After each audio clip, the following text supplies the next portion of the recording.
Would you believe it? There are jokes in small towns that people think will keep everyone laughing for months.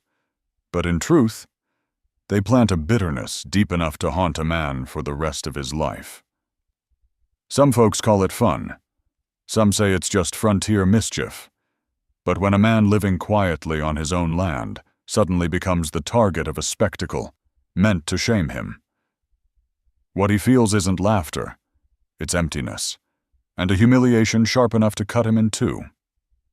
Before I tell you the whole story, let me ask, have you ever been turned into a joke in someone else's eyes, simply because you chose to live your own way? If these opening lines stir something in your heart, then tap that like button to keep these Western tales alive. And don't hesitate to share in the comments, are you listening from a breezy porch out in the country, or from a small room in some far-off city? I promise you this, if you ride with me to the very end, you'll see how so-called jokes can become turning points no one expected, where pride and fate are tested to the breaking point. The noonday sun beat down as dust rose beneath the wagon wheels on the road to Lone Mesa. The wagon jolted to a stop at the edge of Caleb Rourke's land.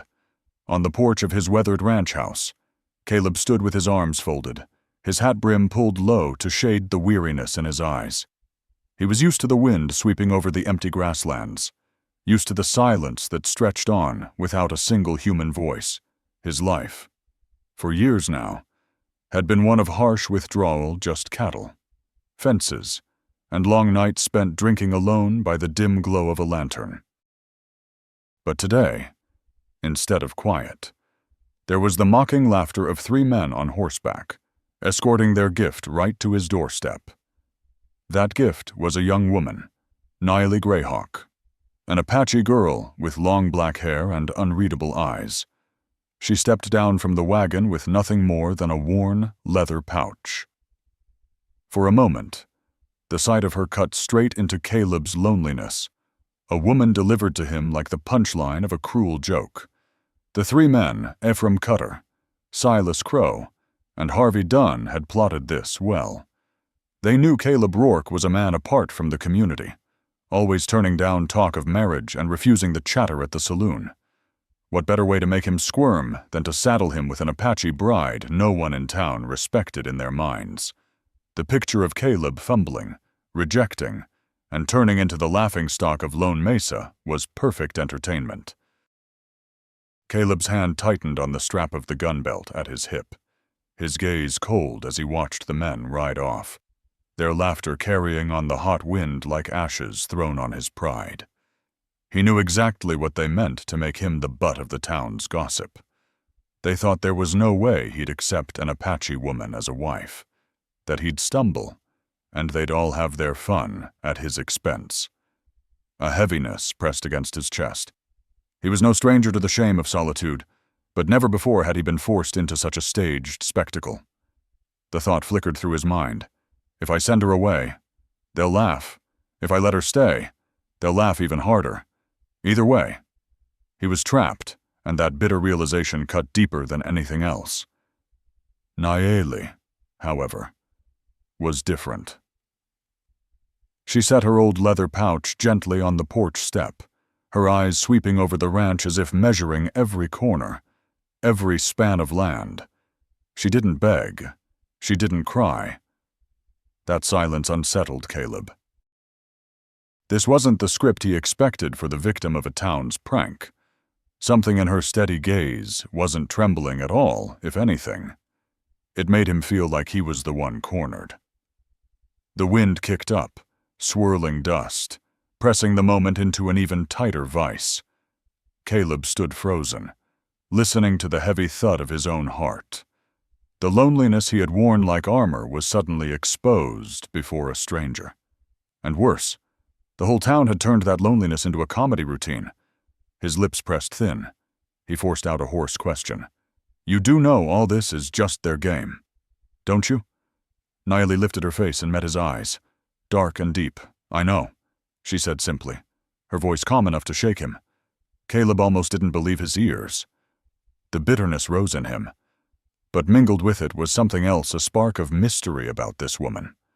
For a cruel joke that should have broken her, she had instead spoken with a certainty that left him unsettled. Most women, when delivered as part of a cruel joke, might cover their face in shame, cry, demand to be taken back to town, or at the very least look so humiliated they could hardly move. But not Nayeli Grayhawk. After setting down her worn leather pouch on the porch, she didn't glance back at the wagon that had carried her, nor at the 3 men who had been laughing on horseback. Instead, she walked straight across the threshold of Caleb Rourke's house, as if the place had always belonged to her. Caleb froze on the porch, half angry, half bewildered. He expected tears, pleas, or maybe a storm of indignation. But the only sounds rising inside his weathered cabin were cupboard doors opening, pans knocking together, and the faint crackle of firewood catching flame. The kitchen, long thick with dust and stale smells of coffee and whiskey, now stirred with the movements of a woman who acted as if she had every right to be there. She didn't ask permission, didn't wait for an invitation. She searched the shelves and pulled out what little he had left: wilted potatoes, a bit of cornmeal, an old jar of beans. With hands calloused yet deft, Nayeli washed a skillet, kindled the fire, and set about making a meal. Every motion was deliberate, steady, and unhurried, like someone who had worked to survive far harsher places than this lonely ranch house. Caleb stood in the doorway, throat tight. This wasn't the picture he had braced himself for. The woman who was supposed to be the pitiful victim of the town's prank was instead turning his kitchen into a place that looked lived in. Firelight painted her silhouette on the walls, and for the first time in years, his home sounded alive rather than hollow. He forced out words, if only to keep from drowning in the strangeness. "You do know they only mean to mock the both of us, don't you?" Nayeli lifted her head, eyes dark and deep as a well. "I know," she answered evenly, hand still busy with her work. No hesitation, no tremor of fear. Her reply carried the weight of someone who had expected this moment, maybe even planned for it, and was determined to face it head-on. The meal was nothing fancy: fried potatoes, rough corn cakes, a pot of beans. Yet the smell of it was more welcome to Caleb than any feast.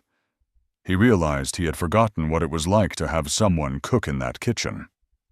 In every small act, he saw not submission, but willpower, a quiet defiance that unsettled him more than any tearful breakdown could have.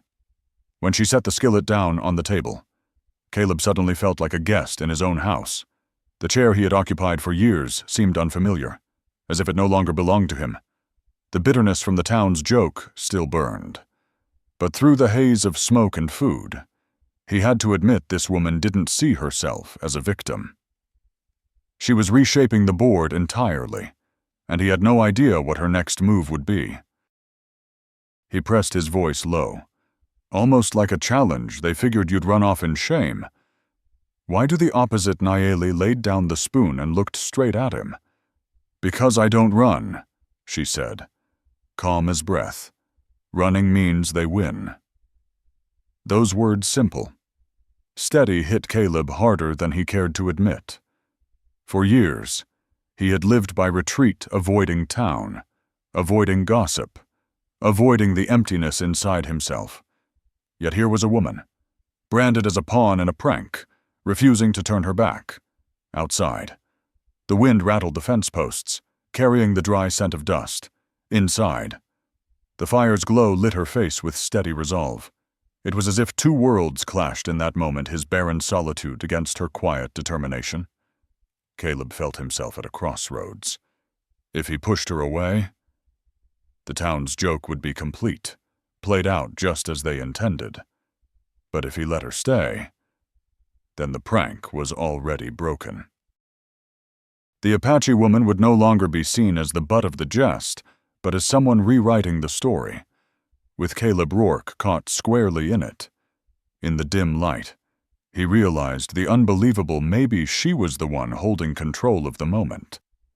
And her calm, her unwavering resolve, began to dull the bitterness in his chest, replacing it with something else entirely.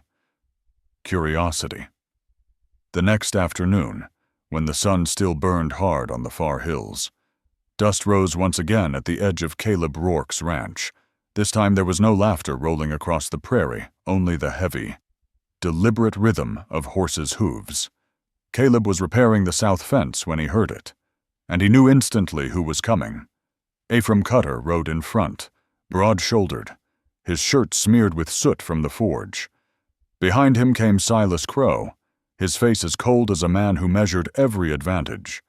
And last was Harvey Dunn, wearing that crooked grin that made folks uneasy. All three dismounted, their eyes sharp, their manner far too serious. The smugness of pranksters was gone. What weighed in the air now was heavier, like men bracing for what they feared might be uncovered. "Good afternoon." "Caleb," Ephraim called out, his tone falsely cheerful, though his voice cracked with strain. "We thought we'd ride by. See if your new bride was still around." Caleb straightened, gripping the hammer in his hand. Across the yard, Nayeli was stacking the firewood she'd split that morning. She lifted her head and looked at the three of them as though she had expected this very moment. There wasn't the slightest trace of fear. "She's here," Caleb said, voice low and hard. "She isn't going anywhere." Harvey's laugh rasped out, but died quickly. "Strange. Apaches don't usually last long where they're not welcome." Nayeli stepped closer, brushing her palms on her rough apron, and stood by the neat pile of wood. She didn't speak at first, just stood there in silence, a presence sharper than any threat. That silence turned the air thick. Caleb studied them carefully. He realized something plain. If this had been nothing more than a prank, they wouldn't have come back. They had a bigger game at stake, and Nayeli's presence was spoiling it. "You boys must be awful bored, riding all this way just to ask a simple question," Caleb said evenly. "What is it you really want?" Ephraim's eyes flicked sideways at his companions. Silas stepped forward, his voice a thin hiss. "We just think. The east pasture of yours is wasted. If you'd let it go, someone could put it to better use." The words landed like a stone. Caleb felt the world pause. He knew at once what they were after the east land, the stretch that bordered the valley, the very place Nayeli's people used each winter for their camp. For months these men had hinted, bargained, pressed him to sell. He had refused every time. Now, failing with money, they'd resorted to trickery. A cold realization spread in his chest. The pieces fit together. First you tried to buy it. When I wouldn't sell, you staged a joke, sent me an Apache bride, hoping I'd be humiliated enough to give up. But his eyes slid toward Nayeli. "Your scheme isn't working out the way you planned." Harvey's smirk collapsed. Silas glanced away. Jaw clenched. Ephraim forced a stiff smile. "Don't make this bigger than it is. Caleb, a man needs cash more than he needs land. You can't live out here alone forever." Nayeli spoke then, her voice calm but cutting. "That land isn't only his. It shields my people's winter ground, and you know it." The three men froze, then exchanged uneasy looks. Caleb saw it, the flicker of panic, like men caught with their hands already dirty. She had struck too close to the truth. Tension hung thick, the kind that precedes a gun being drawn. Caleb set the hammer down and let his hand rest near the Colt at his belt. He didn't draw, but the meaning was clear. "You used a woman as leverage," he growled. "And now you've come back to finish the job. Let me be plain, I won't sell." The air felt as tight as barbed wire in the wind. Sweat trickled down Ephraim's temple. Silas's teeth ground together. Harvey narrowed his eyes and muttered, "You're making yourself the enemy of the whole town. Caleb, A man like you alone, how much can you stand against before Caleb could answer? Nayeli stepped forward. She wasn't tall, but the firmness of her voice silenced the yard. The question isn't how much Caleb can stand against. The question is how long you can hide what you've already done. Her words cut like a blade. The three went still, color draining from their faces. Caleb's heart thumped as he caught it, the look of men afraid of secrets being dragged into the open. Whatever this was, it ran deeper than land. In that instant, he understood the fight ahead wasn't just about his pride, or even about his property. It was about exposing whatever crime these men had buried. And it was Nayeli's presence, steady and unflinching, that had dragged it into the light. The evening wind howled across the fence line, carrying the smell of dust and dread. Caleb stood his ground, certain of one thing: the prank had ended. What lay before him now was a battle, and there would be no turning back. When the dust from Cutter, Crow, and Dunn's horses finally settled on the horizon, the yard of Caleb Rourke's ranch fell into a silence unlike before. No more false laughter, no more half-veiled threats, only the wind moving across the fence line, and the heavy thud of Caleb's own heartbeat. He turned to the Apache woman still standing by the stacked firewood, her dark eyes steady as a still lake. "You knew all along, didn't you?" Caleb asked, his voice rough. "Before they ever hauled that wagon out here, you knew why they'd chosen this way." Nayeli brushed a strand of hair back from her cheek, her gaze fixed on the trail where the three men had disappeared. "I knew they were circling the east pasture. For months my people saw them sniffing around like hounds, and I knew, sooner or later, they wouldn't just come with offers." Caleb's hand tightened into a fist. "Then why let them bring you here? Why not refuse outright?" She turned to him fully, her eyes unwavering.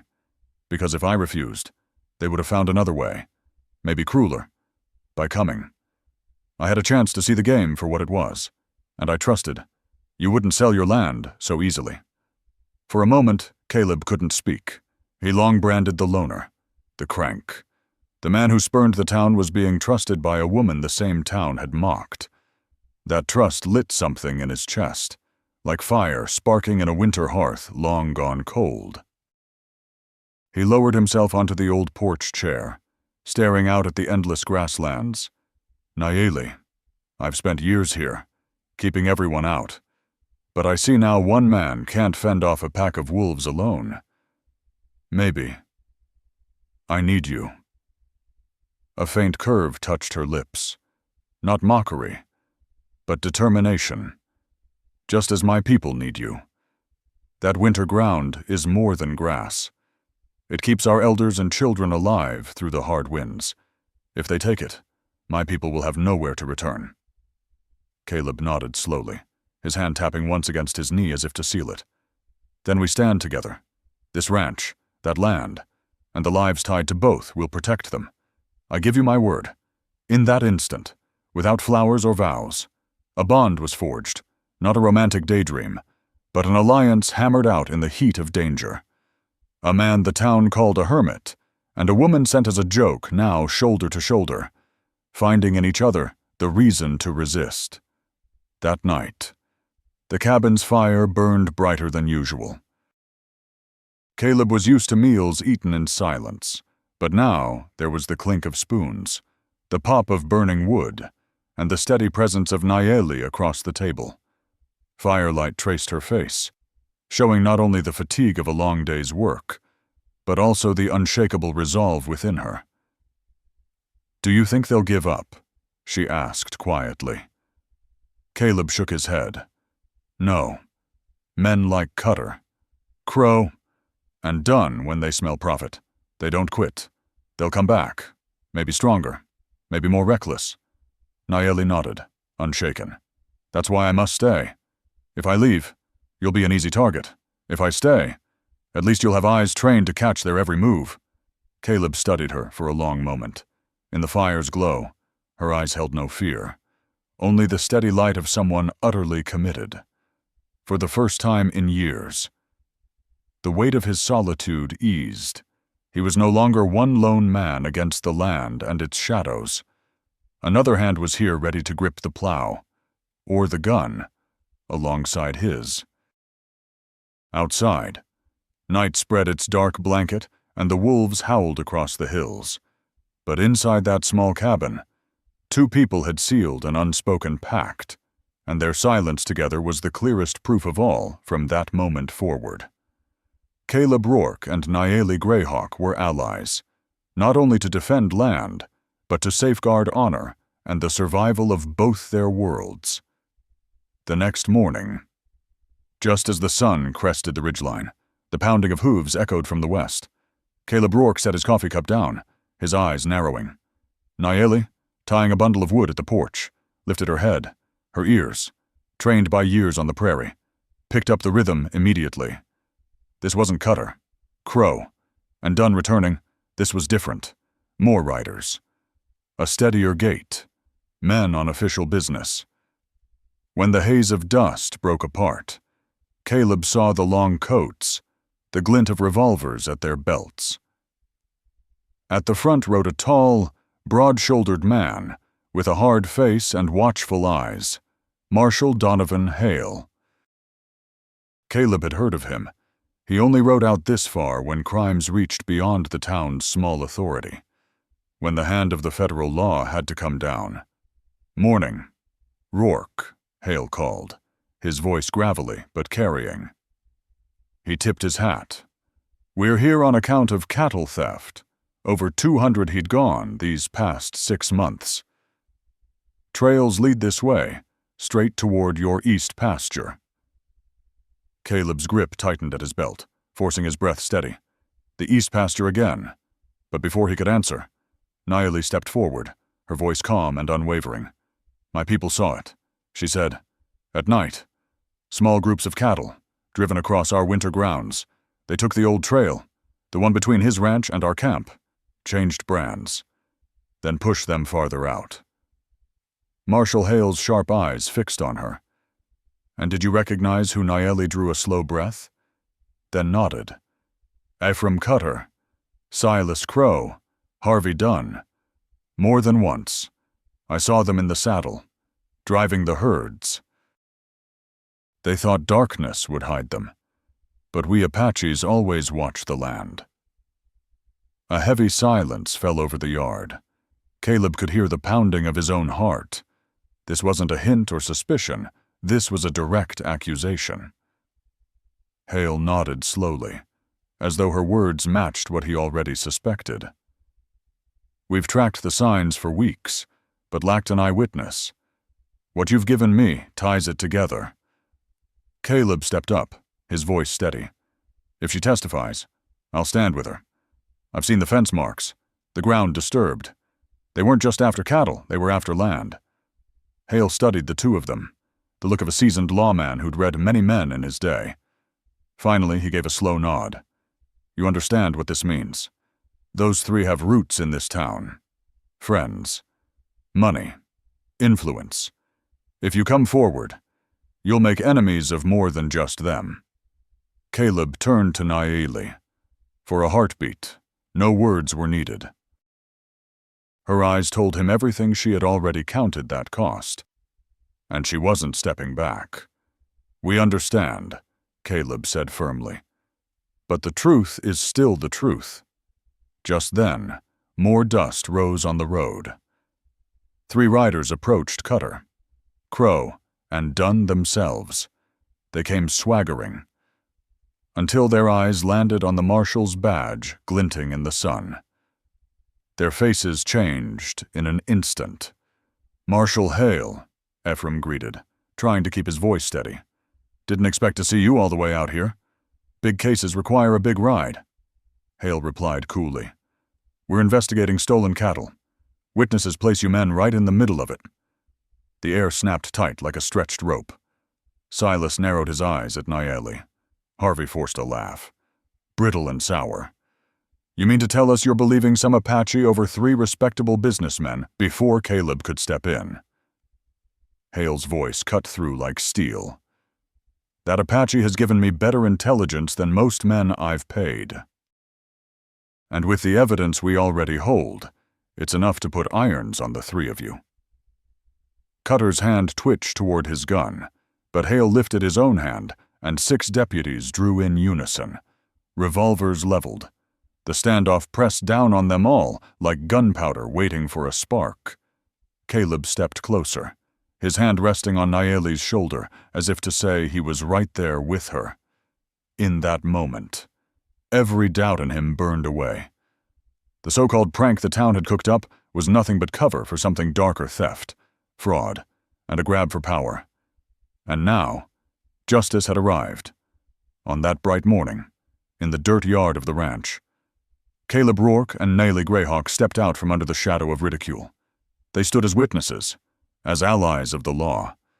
And from the moment Marshal Hale signaled his men to move in, the truth had finally broken the surface, and the men who thought themselves above it were already sliding toward ruin. The yard of Caleb Rourke's ranch hung heavy, like the sky before a storm. 6 deputies' guns stayed leveled at Cutter, Crow, and Dunn. But in the eyes of the 3 men, there was no surrender, only the wild glint of cornered beasts ready to strike. "Don't be a fool." "Ephraim," Marshal Hale warned, his voice steady, sharp as steel. "You've been named, and the truth is out. Your only way forward is to drop your weapons and come quiet." Ephraim Cutter swallowed hard, eyes darting.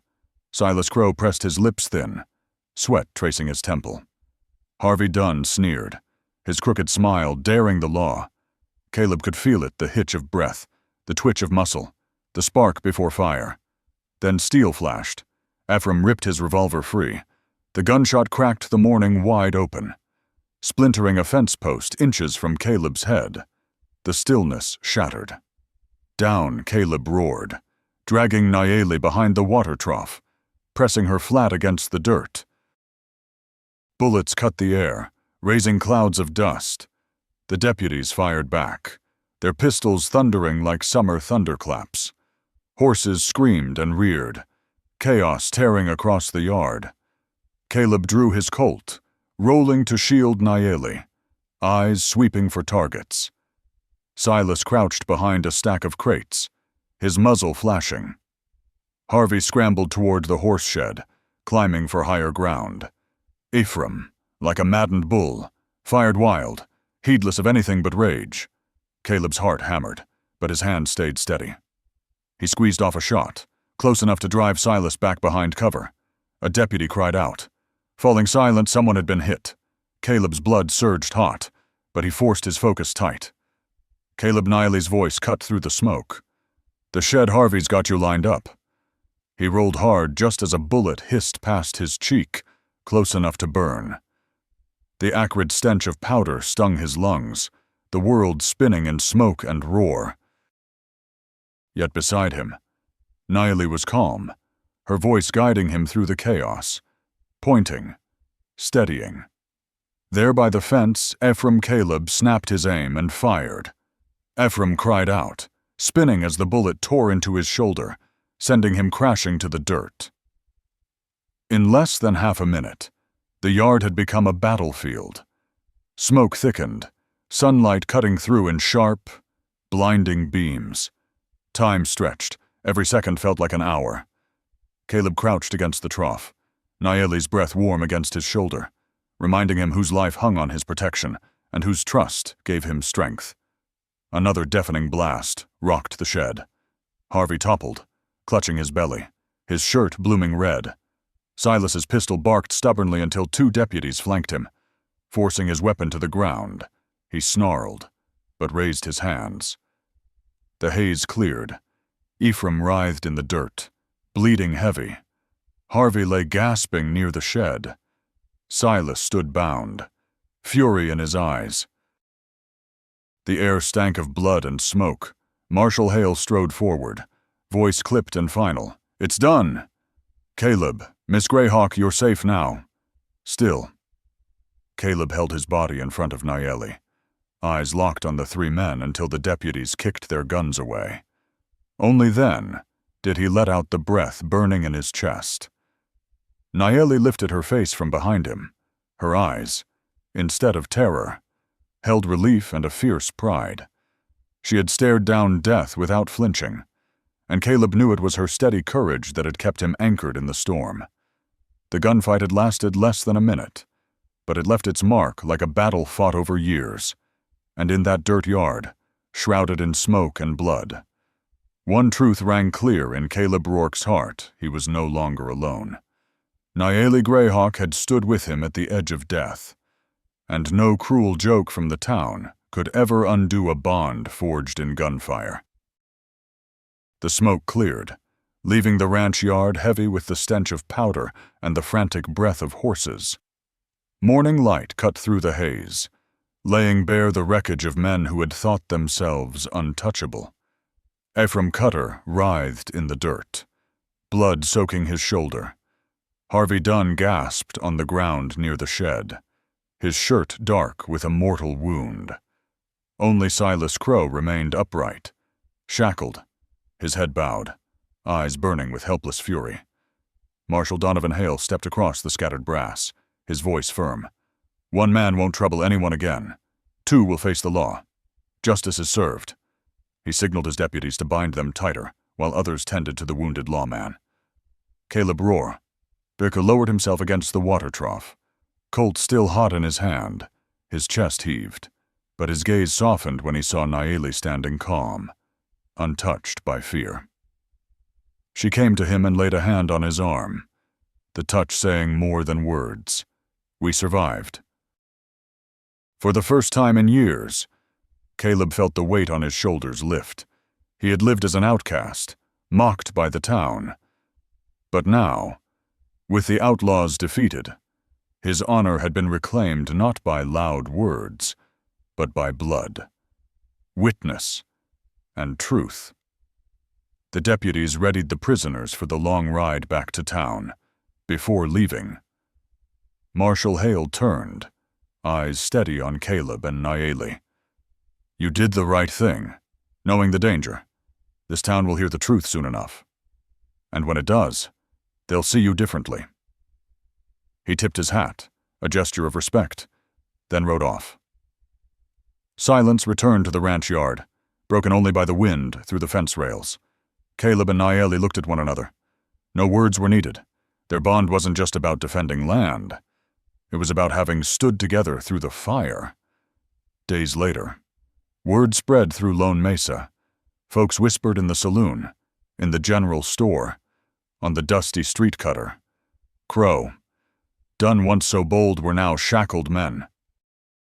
1 dead, 2 bound for federal prison. No one could deny it anymore. It was Nayeli Grayhawk's testimony and Caleb Rourke's courage that had brought the truth to light. When Caleb returned to town for supplies, the stares were different. Not mocking, not dismissive. A few men even tipped their hats, and when Nayeli stepped down from the wagon, the street hushed. The Apache woman once delivered as a cruel joke now walked with her head high beside him. Her presence forced the town to see what they had never imagined. "Mrs. Rourke," the shopkeeper muttered awkwardly, half in awe, half in disbelief. Nayeli answered with a calm smile. Caleb stood proud, a swell in his chest he had never felt before. That evening, back on the ranch, the wind carried something new. It wasn't the lonely, hollow whistle Caleb had always known. It was the wind of victory, of beginnings. He mended the fence torn in the fight, while Nayeli stacked the wood inside. Neither spoke of fear or blood. They let the silence speak instead of relief, of peace, of the knowledge that the storm had passed. As the sun set in a blaze of gold, Caleb Rourke knew this. He was no longer bound by the shadow of a town's cruel joke. He and Nayeli had stepped into the light, carrying the weight of justice and the cautious respect of a community that once turned its back. The gunfight had lasted less than a minute, but its echo would last a lifetime. Justice had been carried out, and with it, a new door had opened. In the calm after the storm, Caleb finally felt at ease. For the first time in memory, he truly knew peace. That summer in Lone Mesa came late, but it carried a wind unlike any before. It wasn't the bitter wind of cruel jokes or the dust clouds of dark schemes. It was the wind of change, of justice freshly served, and of a quiet bond that had taken root between two souls who never expected to find each other. Weeks after the gunfight, the town still buzzed, but the whispers no longer cut sharp. Folks began to look differently at Caleb Rourke, the man they once called the hermit in the valley. And when they spoke of Nayeli Grayhawk, their tones carried something new. Her name now stood for courage, for the testimony that brought Cutter, Crow, and Dunn down, while the town busied itself adjusting to a new order. Caleb and Nayeli found rhythm in their days on the ranch. They mended fences, repaired the horse shed, and split the chores between them as if they had worked side by side forever. Each evening, as the sun dipped behind the hills, they sat on the porch listening to the hum of crickets, no need for many words. Their eyes spoke enough. One late afternoon, Caleb set a worn gold ring on the table. "This was my mother's wedding band," he said, his voice low but steady. "Nayeli, I don't have much to offer. But I want to walk the days ahead with you, not just as allies, but as husband and wife." Nayeli held the ring in her calloused hand, her eyes shining with warmth and quiet surprise. "Caleb," she said gently, "when I agreed to step into their cruel joke, I gambled everything. But what I found wasn't shame. It was a home, and a man willing to stand tall with me. If you ask me to carry your name, I will proudly." Their wedding was simple. A traveling preacher happened by, 2 plain rings, and the wide western sky as witness. When they spoke their vows, neither felt deprived of anything. That simplicity was what made it sacred. No crowd's approval was needed. Only the truth in their hearts. From that day forward, Caleb's ranch was no longer silent. Each morning, smoke curled from the kitchen where Nayeli prepared breakfast. By day, the sound of hammer and saw filled the air. At night, the lantern no longer lit a single shadow, but 2 sharing stories, sharing dreams. News of their marriage reached Lone Mesa. At first, people muttered disbelief, but soon they had to accept it. The joke meant to humiliate had become the foundation of something unbreakable, instead of mocking. Townsfolk began calling her by her new name, Mrs. Rourke. On a trip back to town, Caleb and Nayeli walked side by side. Curious stares followed, but this time, mingled with respect. The shopkeeper, once dismissive, stumbled over his words as he handed them supplies. "Congratulations, Mrs. Rourke," Nayeli answered with a calm smile, and Caleb's chest swelled with pride. That was rebirth, not only for a man once exiled by his own people, not only for an Apache woman once delivered as a cruel jest, but for the faith that justice, when defended, can open the way to love, hope, and honor. Each evening on the porch, they sat quietly. For Caleb, her peaceful smile was the reward for years of solitude. For Nayeli, his steady hand was the anchor she thought she'd never find. And so, friends, this tale that began as a vicious prank ends as proof of love's strength and the courage to believe in one another. Sometimes what others intend as humiliation becomes the very road to redemption and joy. If you've stayed with us this far, let me ask you, have you ever faced a moment when what seemed like disgrace became the start of something better? If this story stirred that memory in your heart, go ahead and tap the like button to keep these frontier stories alive. And tell us in the comments, what do you think Caleb and Nayeli should build next? Should they grow the ranch, welcome kin from both sides, or make it a place where 2 worlds meet? I believe that, whichever path they choose, they'll walk it with the same calm courage that carried them through fire and storm. And that, dear friends, is why this tale isn't just about love. It's a reminder that from the ashes of shame, rebirth is always possible, if we dare to trust each other